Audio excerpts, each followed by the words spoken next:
Praise the Lord. சோர்ந்து போகாமல் எப்பொழுதும் ஜெபம் பண்ண வேண்டும். இயேசு கிறிஸ்து சோர்ந்து போகாமல் எப்பொழுதும் ஜெபம் பண்ண வேண்டும் என்பதை குறித்து வேதாகமத்தில் ஒரு உவமையை சொன்னார். ஒரு பட்டணத்திலே ஒரு நியாயாதிபதி இருந்தான். அவன் தேவனுக்கு பயப்படாதவனும் மனுஷரை மதியாதவனுமாயிருந்தான்.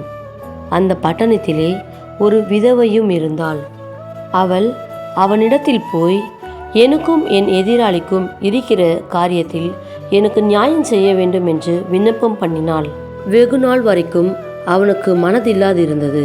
பின்பு அவன், நான் தேவனுக்கு பயப்படாமலும் மனுஷரை மதியாமலும் இருந்தும் இந்த விதவை என்னை எப்பொழுதும் தொந்தரவு செய்கிறபடினால் இவள் அடிக்கடி வந்து என்னை அலட்டாதபடி இவளுக்கு நியாயம் செய்ய வேண்டும் என்று தனக்குள்ளே சொல்லி கொண்டான் என்றார். பின்னும் கர்த்தர் அவர்களை நோக்கி, அநீதியுள்ள அந்த நியாயாதிபதி சொன்னதை சிந்தித்து பாருங்கள்.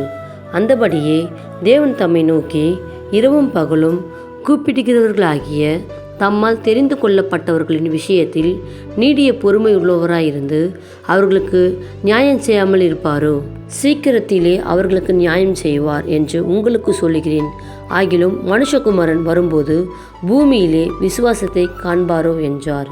வேதாகமத்தில் லூக்கா 18ஆம் அதிகாரத்தில் இந்த வார்த்தைகள் சொல்லப்பட்டுள்ளன. இந்த வசனங்களை தியானித்து வாசியுங்கள். கர்த்தர் நம்மை வழிநடத்துவார். ஆமென்.